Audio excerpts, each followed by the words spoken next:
Bismillah ar-Rahman ar-Rahim. Assalamu alaikum, viewers. Welcome to our this presentation of sales order entry form development, and we are now proceeding to our next section, next lesson, next presentation, in which we start with our normal procedure. Yeah, this is 181 lesson, and it is part 49. Okay, so in our previous video, we showed you that this is the work area in which is now dynamically length means uh, it it is changeable automatically in view of whatever is the maximum length of an order is sale order is here. So it watches it, right? It watches the SO header, and this is the telling you on each header of the sale order. It is mentioned that it is of 2 lines length, it is of 3 lines length, and so. So this way, a maximum length is scattered, and then adding 10 to 8 makes you the length of the default length of the order, right? And this is set at the time of the initialize, as soon as you initialize this thing. But you can always have a different length by setting the set orders custom length. This is the button which allows you even make a extraordinary length of the order. So we call it a custom length. For example, it means if you enter a custom length here, then it stops doing that calculation and it sticks to you. For example, if you say that your custom length is say five lines, 5 lines of the uh, item line items, right? Then what would it do? It will take you to 1, 2, 3, 4, 5, right? Five and items can be entered in here, right? So let's add it and see what happens, right? So we add a customer order, and this is the item. Let's take it this, and we want 100 to be ordered, yes, and say $10 discount, right? Now it automatically goes to the 2, right?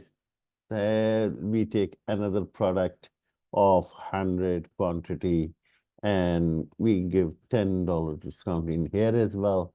So they are differently priced, so different amount is coming, right? 2.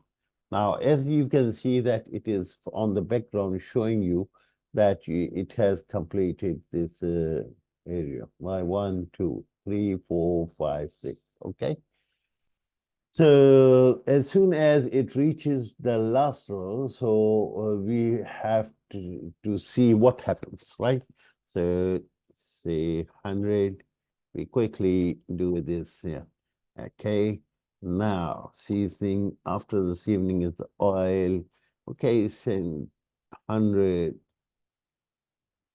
and 10. Okay, and now it is going to the 5th one, and that is spreading. Okay, this is the spread. Say 200, you give it here, and you give a $20 discount in here. Okay, and what else? Now it is on the 6th one, that is the last row, last item. Okay, so let's make it Pierce. Yeah, that's okay. and we give 100 here and say $30 discount in here. As soon as you reach it has filled it, so it says you that maximum limit of the sale order items reached, right? So, so means you can no longer go to the 7th now. If you click OK, it will take you back to the 6th, right? Okay. So this is the logic which we have done, and we have we have put put the logic and syntax in place. So that is working. Where we have done it, of course, it is on the form initialize.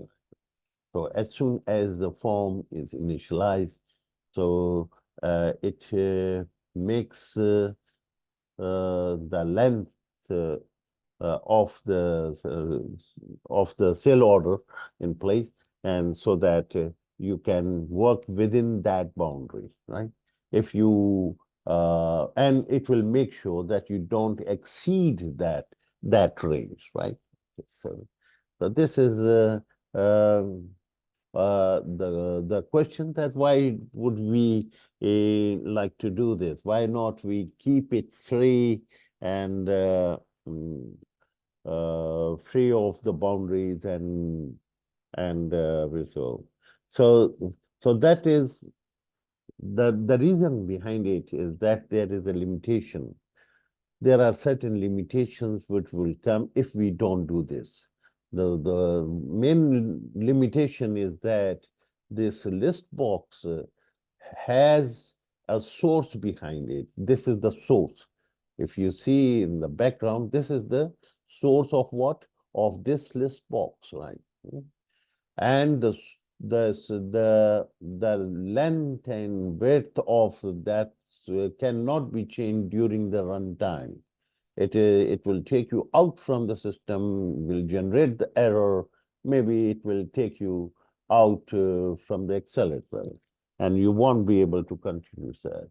So if you change the structure of the source, so that's why the structure of the source uh, is set at the time of form initialize, and within that boundary you can work. And if you, but we have given you the, you can make it flexible by using this.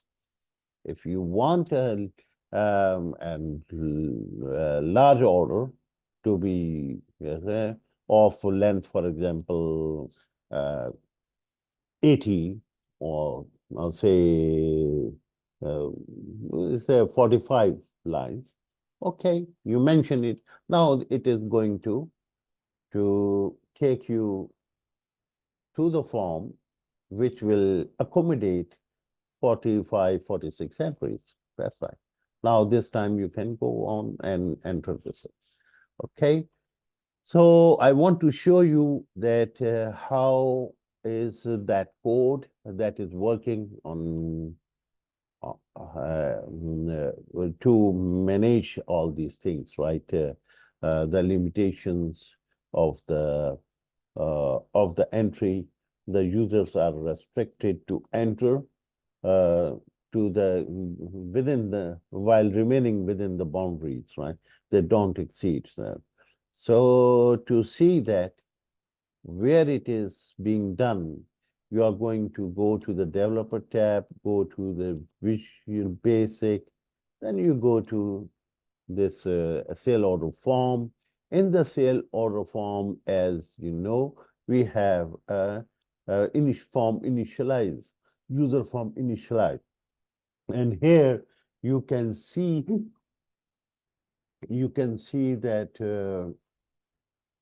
these are the information which are being done, and at the time of initialization it is setting up the maximum rows of which are permissible as a source of the list box, right?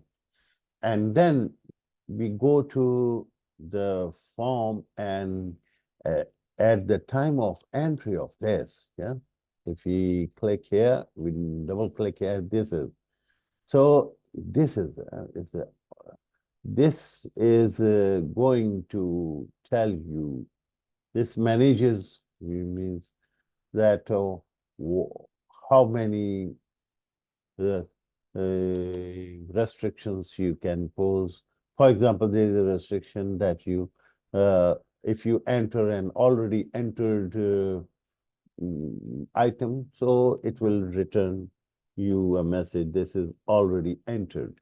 And if you enter, if you exceed the, what message it comes, something about reached, Control F.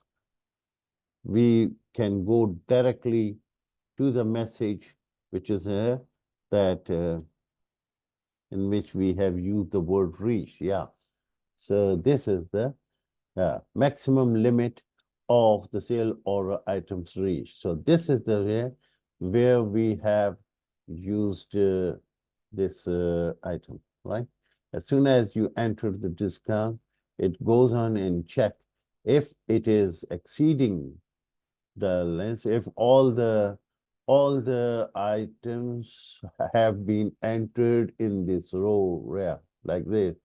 So if it is all are filled, and now it is trying to go to write it to the next row, so it will stop you.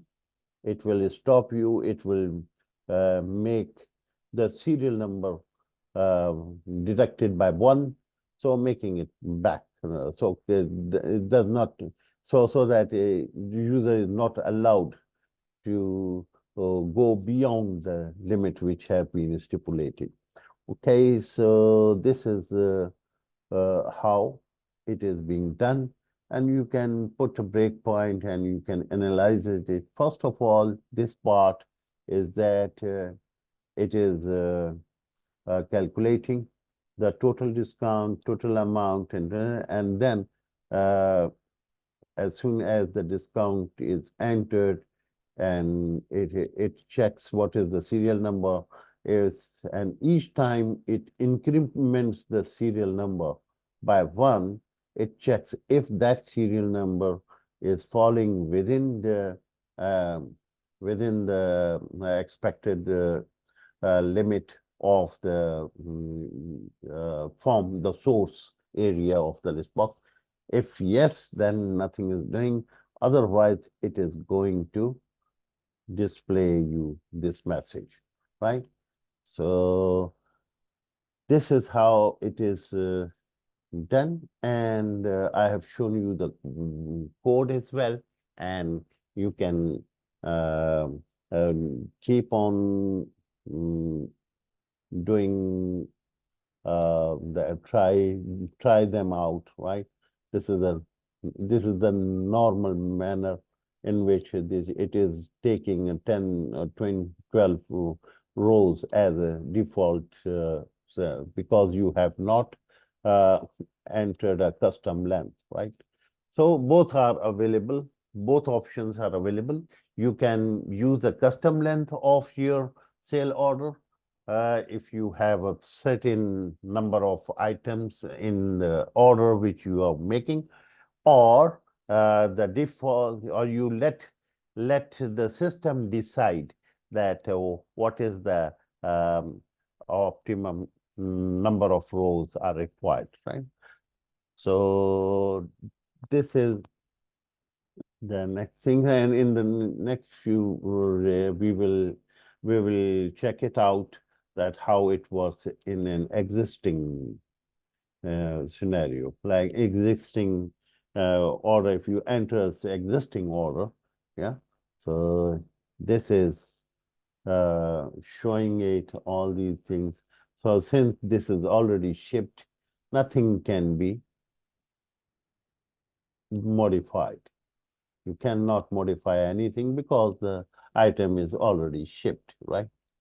And if you go to 46, say it is probably That is, this is also closed, right? Okay. And if you go to 44, so this is a new order. It is allocated. The allocated ones cannot be modified, but still you can, you should be able to add a new entry, right? So for this, you have to come out from it, yeah? Okay, and then you go back to 44. So this is, hmm. So you want this as soon as you enter an order which is already existing, you want this to be enabled so that you can add a new. The order is new. The items have some items have already been entered, but the rest uh, have to be done. So we have to enable this then. So we will do this in our next lesson, and we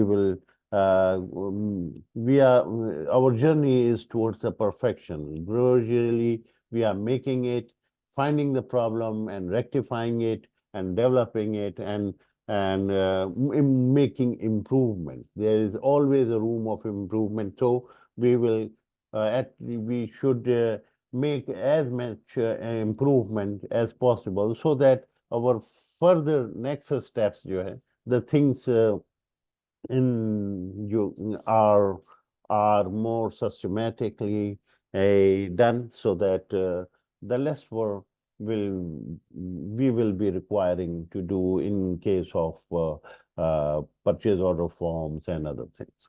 Okay, thank you very much for joining.